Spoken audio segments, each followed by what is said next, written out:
الحمد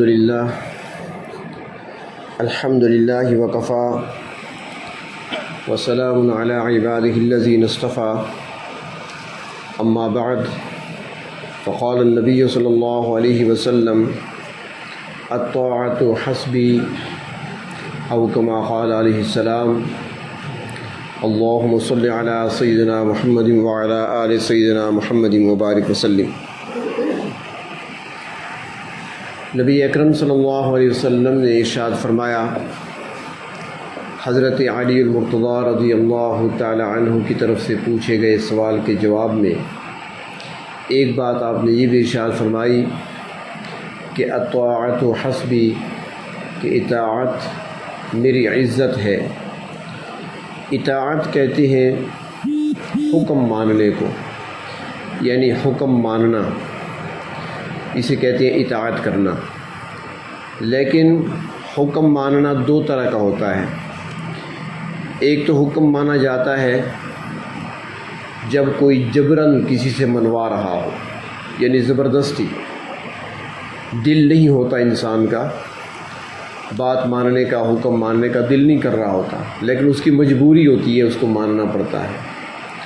اور ایک ہوتا ہے خوشی برضا، اپنے دل کی بشاشت کے ساتھ، دل کی خوشی کے ساتھ حکم کو ماننا، اس کو کہتے ہیں اطاعت، اور یہی پسندیدہ ہے اور مقصود بھی یہی ہے۔ جس طرح ابھی ہم نے نماز پڑھی ہے تو ہم میں سے ایک امام ہوتا ہے، باقی مقتدی ہوتے ہیں، چاہے وہ 10 ہیں، 20 ہیں، 50 ہیں، 500 ہیں، 1000 ہیں، مقتدی ہیں، پیچھے کھڑے ہیں۔ ایک کو ہم نے امام بنا لیا، اب جسے امام بنایا وہ آگے مصلی پہ ہے، اب اس کی ہم سارے اطاعت کرتے ہیں، اس کے رکوع کرنے پر رکوع کرتے ہیں، اس کے سجدے میں جانے پر ہم سجدہ کرتے ہیں، اس کے کھڑے ہونے پر ہم کھڑے ہو جاتے ہیں، وہ بیٹھ جاتا ہے تو ہم بھی بیٹھ جاتے ہیں۔ یعنی پوری نماز میں اور نماز کے ہر رکن میں اس کی مکمل اطاعت کی جاتی ہے۔ اگر کوئی اطاعت نہیں کرتا، اپنی مرضی کرتا ہے کہ امام رکوع میں ہے اور یہ سجدے میں، سو ساتھ والا اسے کہے گا تم کیا کر رہے ہو؟ جب نیت باندھ لی ہے، جب امام کے پیچھے ارادہ کر لیا نماز پڑھنے کا اور نیت باندھ لی، تو اس کے بعد اب تم نے اس کی تابعداری ہی کرنی ہے، اطاعت ہی کرنی ہے۔ جس طرح امام رکوع میں ہوگا تو تم نے رکوع ہی کرنا ہے، وہ سجدے میں جائے گا تم نے سجدہ ہی کرنا ہے، وہ قیام کرے گا تم نے قیام ہی کرنا ہے۔ اپنی مرضی تمہاری نہیں چلے گی اب، ورنہ یہ نماز نہیں کہلائے گی۔ اس طریقے سے جس طرح ہماری نماز کا امام ہوتا ہے، تو ہم نے جب کلمہ پڑھ لیا تو کلمے کے اندر ہم نے ایک نیت بھی کر لی، ایک ارادہ بھی کر لیا، اور وہ کیا کہ ہم نے امام زندگی کا مان لیا جناب محمد الرسول اللہ صلی اللہ علیہ وسلم کو۔ یہاں پر نیت کی تھی نماز کی، 3 رکعت فرض مغرب کے، امام کے پیچھے، امام کی اقتداء میں، تب اس کی اقتداء ضروری تھی ہمارے لیے۔ تو وہاں ہم نے کلمہ پڑھ کر گویا ہم نے نیت کر لی ہے، ہم نے عزم کر لیا ہے کہ جس طرح نماز کا امام ہوتا ہے اور اس سے ہم آگے نکلیں گے یا پیچھے رہیں گے، وہ سجدے میں چلا گیا، ہم کھڑے ہیں ابھی تک قومے میں، تو پھر ہماری نماز نہیں ہوگی۔ اس طریقے سے کلمہ پڑھ کر ہم نے نبی اکرم صلی اللہ علیہ وسلم کو اپنی زندگی کا امام مان لیا ہے۔ اب اگر اپنی مرضی سے چلیں گے، اپنی مرضی کریں گے، تو جس طرح وہ نمازی نماز میں نہیں رہتا، اس طرح پھر وہ مسلمان اسلام میں نہیں رہتا۔ مسلمان تو ہوگا لیکن وہ اسلام اس کا کامل نہیں ہوگا۔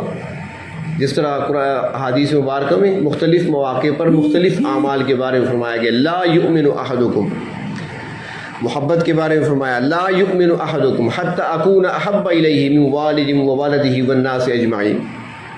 اس طرح فرمایا کہ لا ایمان لمن لا امانۃ لہ، جو امانت دار نہیں اس کا کوئی ایمان نہیں، یعنی کمال کا ایمان نہیں ہے اس کا، وہ کمال والا مومن نہیں ہے۔ تو اس طرح جو اطاعت نہیں کرے گا تو اس کے اندر اطاعت جب کمال کی نہیں ہوگی تو مسلمان بھی وہ کمال کا نہیں ہوگا، ادھورا ہوگا۔ صحابہ کرام کے اندر یہی چیز پائی گئی، انہوں نے اسی نقطے کو سمجھ لیا تھا اور انہوں نے اپنی ساری زندگی اسی میں گزار دی اور انہوں نے کسی کی پرواہ نہیں کی، کیونکہ فرما دیا گیا جب کہ لا طاعۃ لمخلوق فی معصیۃ الخالق، اللہ کی نافرمانی کرتے ہوئے مخلوق کی اطاعت نہ کرنا، مخلوق کو خوش کرنے کے لیے، مخلوق کو راضی کرنے کے لیے اللہ کی نافرمانی نہ کرنا۔ برادری یہ کہتی ہے، رشتہ دار یہ کہتے ہیں، گھر والے یہ کہتے ہیں۔ ایک مسلمان کی شان یہ ہے کہ وہ یہ نہ سوچے گھر والے کیا کہتے ہیں، دوست کیا کہتے ہیں، رشتہ دار کیا کہتے ہیں، محلے والے کیا کہتے ہیں، برادری والے کیا کہتے ہیں، شہر والے کیا کہتے ہیں، یہ نہیں۔ مسلمان کی سوچ یہ ہے میرے اللہ اور میرے اللہ کے نبی کیا کہتے ہیں۔ وہ کسی کو خاطر میں نہیں لاتے، پھر ان کی نظر بس ایک جگہ پر ٹکی ہوتی ہے کہ میں نے جو کام کرنا ہے وہ اللہ کے محبوب صلی اللہ علیہ وسلم کی اطاعت میں کرنا ہے، اور جو کام کسی اور کو خوش کرنے کے لیے کیا جائے، اللہ کی نافرمانی اس میں پائی جائے، تو پھر وہ کام پائے تکمیل تک نہیں پہنچا کرتا، اس کام میں خیر و برکت نہیں ہوا کرتی۔ حضرت حذیفہ بن یمان رضی اللہ تعالیٰ عنہ مشہور صحابی ہیں جن کو رازدار پیغمبر کہا جاتا ہے۔ نبی اکرم صلی اللہ علیہ وسلم نے ان کو بہت ساری چیزیں بتا دی تھیں، بلکہ لکھوا دی تھیں، یہاں تک کہ مدینہ منورہ میں جو منافقین رہتے تھے ان کے نام بھی بتا دیے تھے کہ اس وقت مدینہ میں کون کون منافق ہیں۔ منافق دو طرح کا ہوتا ہے، ایک اعتقادی منافق ہوتا ہے اور ایک عملی منافق ہوتا ہے۔ اعتقادی منافق تو وہ ہے جس کے دل میں کفر ہے اور بظاہر اپنے آپ کو مسلمان کہتا ہے، دل میں کفر پایا جاتا ہے، دل سے وہ کلمہ پڑھا ہی نہیں ہے اس نے، وہ اعتقادی منافق ہے۔ اور نبی اکرم صلی اللہ علیہ وسلم کے زمانے میں اعتقادی منافقین تھے کہ جب وہ مسجد میں آتے تھے مسلمانوں کے ساتھ گھل مل جاتے تھے، نمازیں بھی پڑھتے تھے۔ وَإِذَا خَلَوْا إِلَىٰ شَيَاطِينِهِمْ قَالُوا إِنَّا مَعَكُمْ إِنَّمَا نَحْنُ مُسْتَهْزِئُونَ، قرآن پاک میں آتا ہے کہ جب اپنے شیطانوں کے پاس جاتے تھے نا، اپنے برادری کے پاس، کو کہتے تھے یار فکر نہ کرو، ہم مسلمان کہاں ہوئے ہیں، ہم تو تمہارے ہیں، ان کے ساتھ تو مذاق کرتے ہیں ہم، معاذ اللہ۔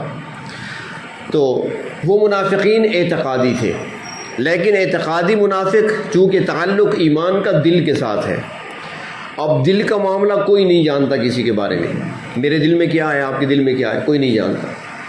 تو دنیا میں ہم نے جو قوانین جو نافذ ہوتے ہیں دنیا کے، جس پر عمل کرتے ہیں ہم، وہ ظاہر پہ ہوتے ہیں، باطن پہ نہیں۔ اللہ تعالیٰ کے ہاں جو معاملہ ہوگا وہ باطن پہ ہوگا، اللہ تعالیٰ دلوں کو دیکھتے ہیں، اور ہمارے لیے ظاہر کوئی بندہ کلمہ پڑھتا ہے مسلمان ہی سمجھیں گے، اندر چاہے وہ جو بھی ہو، ظاہر پہ یقین کریں گے۔ تو اس وقت ان کے دلوں میں کفر تھا، ظاہراً مسلمان اپنے آپ کو کہلاتے تھے۔ تو اللہ تبارک و تعالیٰ نے بذریعہ وحی کے اپنے پیغمبر صلی اللہ علیہ وسلم کو بتا دیا تھا کہ کون کون منافق ہے اعتقادی، کس کے دل میں کفر ہے۔ تو اب وہ سلسلہ وحی کا رہا نہیں ہے، اب کون بتائے کس کو؟ تو اب دنیا میں اعتقادی منافق ہے یا نہیں ہے کوئی نہیں جانتا، کون ہے کوئی نہیں جانتا۔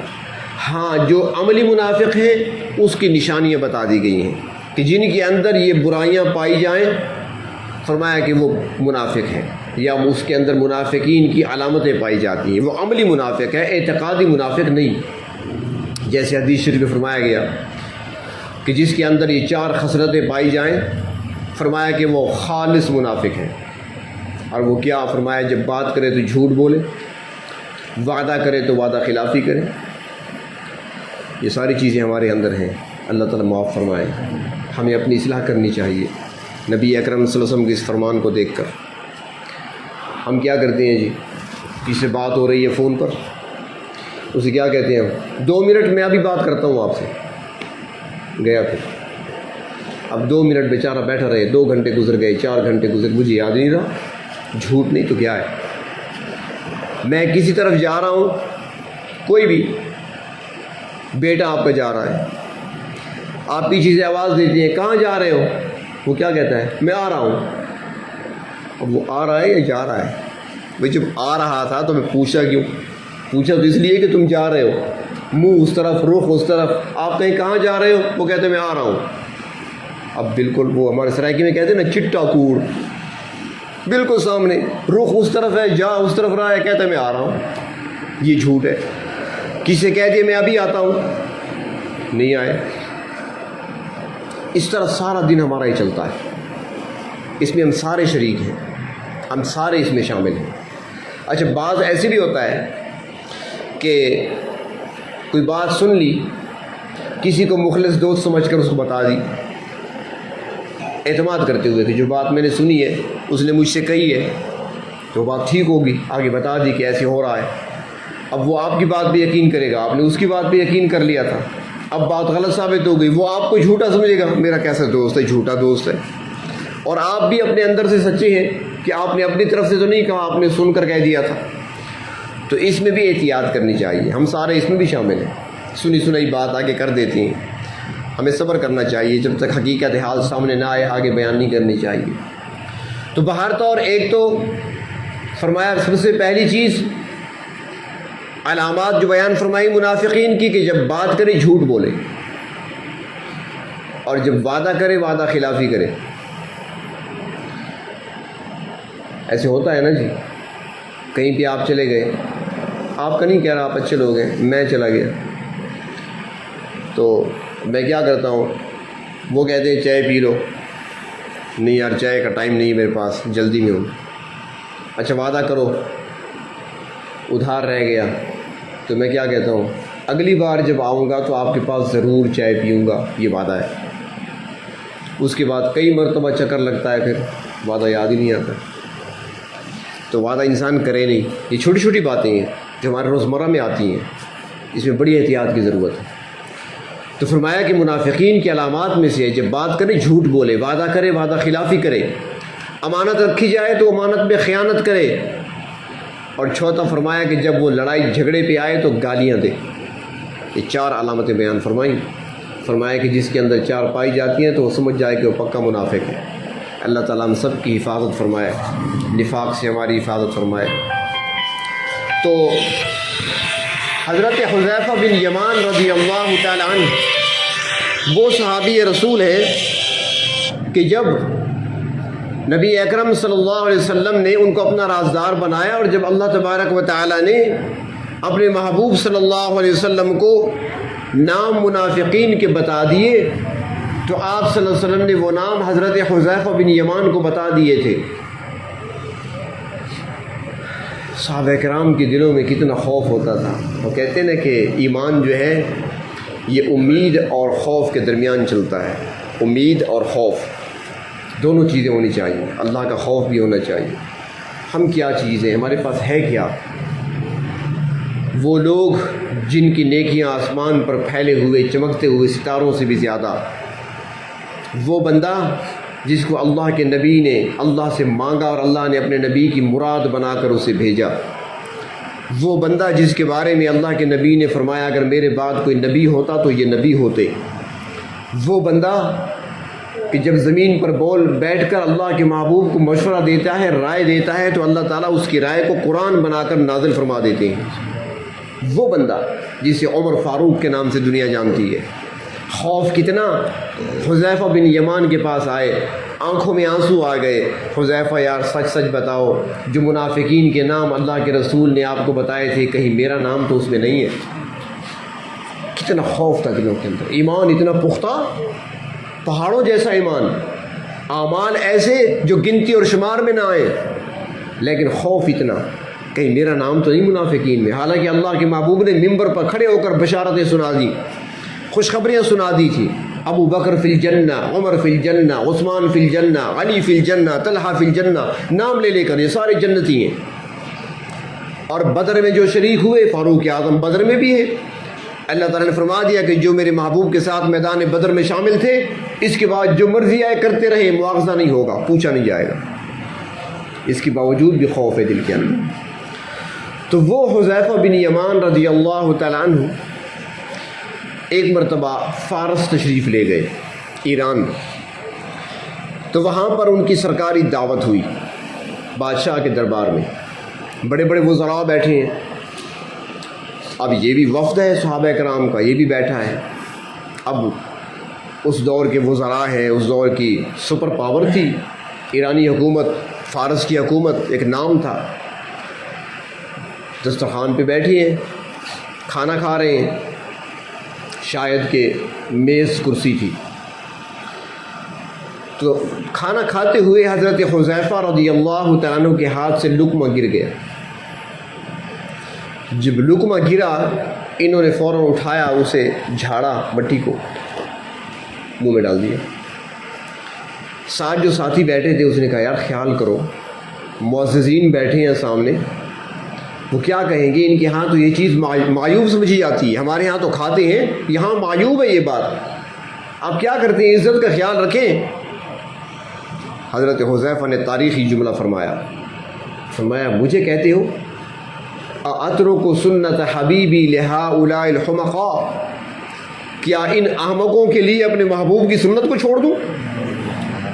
یہ وہ لوگ تھے، ان کے اندر ایسی اطاعت پائی جاتی تھی، جو کوئی کہتا ہے کہتا رہے، میں نے اللہ کے نبی کی سنت پہ عمل کرنا ہے. یہ اطاعت کا جذبہ تھا ان کے اندر. حدیبیہ کے مقام پر، جسے صلح حدیبیہ کہا جاتا ہے، کئی ایسے جذباتی مواقع آئے. کئی دن تک کے لیے وہاں پر ٹھہرنا پڑا تھا نبی اکرم صلی اللہ علیہ وسلم کو. 1400 صحابہ کرام آپ کے ساتھ تھے. مشرکین مکہ نے روک دیا تھا کہ عمرہ ادا کرنے نہیں آ سکتے. اب یہ احرام باندھے ہوئے اور جانور بھی ان کے ساتھ ہیں. عمرے پر بھی جانور لے جا سکتے ہیں آپ، ضروری نہیں ہے کہ جانور حج پہ ذبح کیے جاتے ہیں. عمرہ ادا کرنے کے بعد بھی جانور ذبح کیا جا سکتا ہے، مستحب ہے. اور یہ جانور جو قریب کے لوگ ہیں اپنے ساتھ لے جاتے ہیں. تو صحابہ کرام اپنے ساتھ جانور لے کر آئے تھے. کسی کے پاس مینڈھا، کسی کی بکری، کسی کے پاس بکری، اور کسی کے پاس بکرا، کسی کے پاس بڑے جانور اونٹوں کی صورت میں. تب جانور بھی ساتھ ہیں، احرام بھی باندھے ہوئے، حدیبیہ کے مقام پر رک گئے. مکہ مکرمہ بالکل قریب ہی ہے، چند کلومیٹر کا فاصلہ ہے. آج کل اس کو کہتے ہیں شمیسی کا علاقہ. اور بڑی نشانی ہے عمرے پر اللہ تعالیٰ آپ کو لے جائیں. جب آپ جدہ سے جائیں نا مکہ مکرمہ کی طرف، تو راستے میں ایک پل آتا ہے. پل کیا ہے؟ اوپر ایسے بنا ہوا ہے، اوپر رحل سا بنا ہوا ہے، اوپر قرآن پاک رکھا ہوا ہے، ایسے نقشہ سا بنا، اس کے نیچے سے گاڑیاں گزرتی ہیں. یہی جگہ شمیسی کہلاتی ہے. اور اس کے ساتھ ہی وہ مقام ہے جس کو حدیبیہ کہتے ہیں. وہ روڈ سے ذرا ہٹ کر ہے. تو صحابہ کرام رکے ہوئے وہاں پر کچھ واقعات بڑے عجیب پیش آئے. سارا واقعہ تو آپ نے سنا ہوا ہے، سنانا مقصود نہیں ہے. ایک موقع ایسا آیا کہ جب مذاکرات کی بات چل رہی تھی تو مکہ کا ایک مشرک تھا سہیل بن عمر. وہ بڑا باتونی شخص تھا اور بولنے کا طریقہ اور سلیقہ بھی اسے آتا تھا. وہ بادشاہوں کے درباروں میں جایا کرتا تھا، مختلف ملکوں کی طرف چلا جاتا تھا، بادشاہوں سے ملتا تھا، امراء سے ملتا تھا. تو اس کو طریقہ تھا بات کرنے کا. تو وہ آ گیا مشرکین مکہ کی طرف سے بات کرنے کے لیے. اللہ کے نبی صلی اللہ علیہ وسلم جب دیکھا کہ سہیل آ گیا تو آپ بھی خوش ہو گئے کہ ٹھیک ہے اب بات بن جائے گی ہماری. کوئی سنجیدہ بندہ تو آیا بات کرنے کے لیے. تو باتیں ہوئی آپس میں، شرائط صلح نامے کی طے ہو رہی تھی. تو اس دوران شرائط بڑی سخت تھی، بڑی سخت شرائط. اس میں یہ تھا کہ مسلمان اس سال گو کے احرام باندھ کر آئے ہیں، جانور لے کر آئے ہیں، لیکن عمرہ ادا نہیں کریں گے، واپس جائیں گے، اگلے سال آ کر عمرہ کریں گے. اللہ کے رسول نے شرط قبول کر لی، ٹھیک ہے. ایک اور شرط تھی اس کے اندر کہ جو مشرک، جو کافر مسلمان ہو کر مسلمانوں کے پاس چلا جائے گا، مسلمان اسے واپس لوٹائیں گے. اور جو شخص خدا نخواستہ مسلمانوں میں سے دین بدل کر دوبارہ مشرکین کے پاس آئے گا تو مشرک اسے واپس نہیں کریں گے، الٹا کام تھا. یہ شرط بھی ہو گئی. تو ایسے موقع پر صحابہ کرام تھے، اور یہ وہ لوگ تھے جو ابھی نئے نئے کفر سے آئے تھے، جہالت کے دور سے گزر کر آئے تھے. اور یہ وہ لوگ تھے جو ایسی باتیں کہاں برداشت کرنے والے تھے، غیرت والے لوگ تھے. ان کا حال تو یہ تھا، اور مولانا الطاف حسین حالی نے لکھا ہے نا کہ کبھی پانی پینے پلانے پہ جھگڑا، کبھی گھوڑا آگے دوڑانے پہ جھگڑا. گھوڑا آگے نکل گیا، جنگ شروع ہوئی، 100 سال تک جنگ رہی ان کی، کئی نسلیں ختم ہو گئی. اب ان میں حضرت عمر فاروق جیسے باغیرت نوجوان بھی موجود ہیں. حضرت عمر سے برداشت نہ ہوا، اللہ کے رسول کی خدمت میں آ گئے. یا رسول اللہ صلی اللہ علیہ وسلم، کیا ہم حق پہ نہیں ہیں؟ آپ نے فرمایا حق پہ ہیں. کیا وہ باطل پہ نہیں ہے؟ فرمایا کہ وہ باطل پہ ہیں. فرمایا کیا عرض کیا فاروق اعظم نے کہ اگر ان میں سے جو مارے جائیں گے وہ جہنم نہیں جائیں گے؟ آپ نے فرمایا ہاں جائیں گے. فرمایا جو ہم میں سے مارے جائیں گے وہ جنت نہیں جائیں گے؟ فرمایا بالکل جائیں گے. تو کیا آپ اللہ کے رسول نہیں ہیں؟ فرمایا میں اللہ کا رسول ہوں. تو پھر ایسی شرائط پر صلح کیوں کر رہے ہیں آپ؟ یہ ہم اتنا کیوں دب کر صلح کر رہے ہیں؟ میدان میں ڈٹ کر کریں نا صلح، ہم کیوں دب رہے ہیں ہم؟ اللہ کے رسول نے فرمایا میں اللہ کا رسول ہوں، اللہ تبارک و تعالیٰ نے مجھے حکم دیا ہے اور اسی کے مطابق جو بھی ہو رہا ہے بہتر ہو رہا ہے. اتنا جلالی نوجوان فاروق اعظم سر چکا دیا، خاموش ہو گئے. اسی کا نام اطاعت ہے. اب سارے کھڑے ہیں، سارے جوان ہیں، جوش ہے. اور پھر ایک موقع تو اور ایسا آیا جب ان کے جذبات اتنے مچلے کہ بے ساختہ بس رونے بیٹھ گئے اور کچھ نہیں کر سکتے تھے. سب کی آنکھوں میں آنسو تھے. وہ جذبات اندر کے، وہ اندر کا جو جوش تھا پانی بن کر آنکھوں کے راستوں بہہ رہا تھا. اور وہ موقع ایسا تھا کہ ابھی شرائط نامہ لکھا تو گیا تھا، دستخط نہیں ہوئے تھے کہ وہی سہیل جو نمائندہ بن کر آیا تھا مشرکین کی طرف سے بات کرنے کے لیے، فیصلہ کرنے کے لیے، صلح کرنے کے لیے، اس کا اپنا بیٹا ابو جندل وہ مسلمان ہو چکا تھا اور سہیل نے گھر میں اس کو پابند کر رکھا تھا. بیڑیاں اس کے پاؤں میں ڈال رکھی تھی، مارتا تھا روزانہ بیٹے کو. وہ کسی طرح اس کو پتہ چل گیا ابو جندل کو کہ مسلمان تو قریب آئے ہوئے ہیں. اس کے جذبات مچلے اور وہ وہیں گھر سے بیڑیوں سمیت گھسٹتا ہوا حدیبیہ تک پہنچ گیا. جب یہاں پہنچا تو سہیل کی نظر پڑ گئی کہ میرا بیٹا پہنچ گیا. اس نے کہا اے محمد صلی اللہ علیہ وسلم، ابو جندل پہنچ گیا ہے لیکن اسے واپس میں لے جاؤں گا.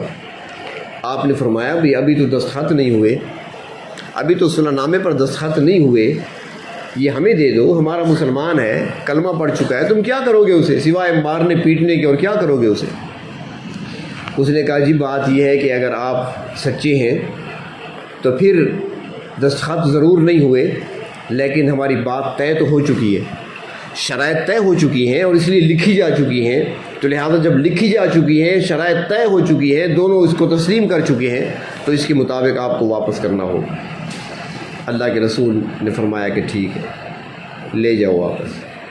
صحابہ کرام کے جذبات مچل رہے ہیں، کہاں برداشت کر سکتے ہیں ہمارا مسلمان بھائی. اور پھر ان کے جذبات اس وقت مچلے کہ جب ان سب کے سامنے سہیل نے اپنے بیٹے کو مارنا شروع کر دیا، اس کے چہرے پہ تھپڑ مارے اور گھسیٹتا ہوا اسے لے کر جا رہا تھا. مسلمان جذبات پر قابو نہ رکھ سکے اور تو کچھ نہیں کر سکتے تھے، بس رونے بیٹھ گئے. لیکن اطاعت کا دامن نہیں چھوڑا. جذبہ تھا سب کے اندر، تلواریں ان کے پاس تھیں، وہ میدان میں اتر سکتے تھے، سہیل کی گردن اتار سکتے تھے، ابو جندل کو چھڑا سکتے تھے، لیکن اللہ کے رسول کی طرف دیکھ کر نظر جھکا دیا کرتے تھے کہ اللہ کے رسول کی رضا کیا ہے، اللہ کے رسول کی مرضی کیا ہے. تو یہ اطاعت کا جذبہ تھا صحابہ کرام کے اندر، اور انہوں نے اپنی زندگیاں اسی اطاعت کے تحت ہی گزاری ہیں. اور یہی وجہ تھی کہ اللہ تبارک و تعالیٰ نے دنیا میں ان کو عزتیں عطا فرمائیں. اللہ تعالیٰ نے نمونے رکھے ہیں قرآن حکیم میں. اللہ تبارک و تعالیٰ مختلف انداز سے اور مختلف موقعوں پر جگہ جگہ دعوت دیتے ہیں غور و فکر کرنے کی. اور نبی اکرم صلی اللہ علیہ وسلم بھی اپنے فرامین میں مختلف انداز سے سمجھاتے ہیں، مثالوں کے ذریعے سے، کہ انسان کے لیے اللہ تبارک و تعالیٰ نے جانوروں کو مطیع کر دیا ہے. اطاعت کرتے ہیں جانور، حکم مانتے ہیں جانور انسان کا. اب اونٹ کو دیکھیں، افلا ينظرون الى الابل كيف خلقت، قرآن حکیم میں دعوت غور و فکر دی گئی. دیکھو ذرا اونٹ کو، اس کی تخلیق کو دیکھو، اس کا وجود دیکھو، کتنا بھاری وجود ہے. اگر یہاں پہ آ جائے ہم سارے مل کر بھی اس کا مقابلہ نہیں کر سکتے. ہم کتنی تعداد میں بیٹھے ہیں، اگر یہاں پر وہ آ جائے ہم اس کو مل کر پکڑ نہیں سکتے. اگر اپنی طاقت دکھائے تو وہ لاتوں سے ہمیں پتہ نہیں کہیں سے کہیں پہنچا دے. طاقت اتنی دی ہے، قد وجود اللہ نے اتنا دیا ہے. لیکن ایک 10 سال کا بچہ اس کی رسی کو پکڑے ہوئے آگے چل رہا ہوتا ہے، اور اونٹ سر جھکا کر غلام اور خادم بن کر پیچھے چل رہا ہوتا ہے. اللہ نے دکھا دیا کہ میری مخلوق تمہاری اطاعت کرتی ہے، تو تم بھی تو میری اطاعت کرو، تم تو میرے بندے ہو، وہ تمہارے لیے میں نے مسخر کر دیے، تمہارے غلام بنا دیے میں نے، اور تمہیں تو میں نے اپنے لیے پیدا کیا ہے۔ گھوڑے کو دیکھیں کتنی طاقت اللہ نے دی ہے، اس کی طاقت کو آج وہ جمع کیا جاتا ہے نا، یہ کہتے نہیں بھائی یہ موٹر پانی کی کتنے ہارس پاور کی ہے، ہارس کیا ہے؟ گھوڑا ہے نا، کتنے گھوڑوں جتنی طاقت ہے اس کے اندر، گھوڑے کی طاقت اتنی مشہور ہے، اتنے ہارس پاور کی موٹر ہے، اتنے ہارس پاور کی مشین ہے، تو گھوڑے کی طاقت، تو طاقت دی ہے اللہ نے، قوت دی ہے، لیکن وہ ایسا مطیع بنا دیا ہمارے لیے کہ آپ دیکھ لیں اب تو خیر وہ ٹانگیں نہیں رہے، یہاں ٹانگوں پہ لگے ہوتے تھے، سارا دن دوڑتے تھے، ٹانگا کھینچتے رہتے تھے، کبھی وہ شکوہ نہیں کر سکتے آج مجھے بخار ہے چھٹی دے دیں، نہیں بخار ہے جو بھی ہے، چابک اس کی کمر پہ پڑ رہا ہے اور وہ دوڑ رہا ہے، اور بعض اوقات تو اسے لیڈ کرنے کے لیے موقع نہیں ملتا، کسی لیٹرین جانے کی ضرورت پیش نہیں آتی، دوڑ بھی رہا ہے، لیڈ بھی کر رہا ہے، دوڑ بھی رہا ہے، پیشاب بھی کر رہا ہے، اور اللہ تبارک و تعالیٰ نے ان کو زبان بھی نہیں دی، ان کے لیے کوئی عدالت بھی نہیں بنائی کہ کوئی عدالت ہوتی تو پھر ہمیں گھسیٹ کر پوچھتے ہم سے، ہاں بتاؤ بھائی تم ظلم کیوں کرتے ہو، دنیا میں کوئی عدالت نہیں بنائی ان کے لیے، ہمارے خلاف وہ استغاثہ بھی نہیں کر سکتے، ان کو زبان بھی اللہ نے نہیں دی کہ ہمارے ساتھ جھگڑا کر سکیں، اگر وہ گھوڑا ہمیں کہہ دیتا کہ اتنا عرصہ مجھ پہ سواری کرتے رہے ہو، آج میں تم پہ سواری کروں گا، کیا جواب ہوتا ہمارے پاس؟ ہم کہاں اٹھا سکتے ہیں گھوڑے کو؟ تو یہ مخلوق اللہ نے ہمارے لیے مسخر کر دی ہے، لیکن ہمیں اللہ تبارک و تعالیٰ نے اس کے اندر تعلیم دی اور سبق رکھا ہے ہمارے لیے اس کے اندر کہ جس طرح وہ مخلوق تمہاری نافرمانی نہیں کرتی، تمہاری اطاعت کرتی ہے، تو میں تمہارا خالق اور مالک میں بھی ہوں، تم مجازی طور پر چند روزہ اس کے مالک بنے ہو، اور میں تمہارا مستقل مالک ہوں، لہذا تم بھی میری اطاعت ایسی کرو جیسے میری مخلوق تمہاری اطاعت کرتی ہے۔ تو اللہ کے محبوب صلی اللہ علیہ وسلم فرماتے ہیں اطاعت حسبی، کہ اطاعت یہ میری عزت ہے۔ تو اللہ تبارک و تعالی ہمیں بھی اپنی اور اپنے محبوب صلی اللہ علیہ وسلم کی کامل اطاعت نصیب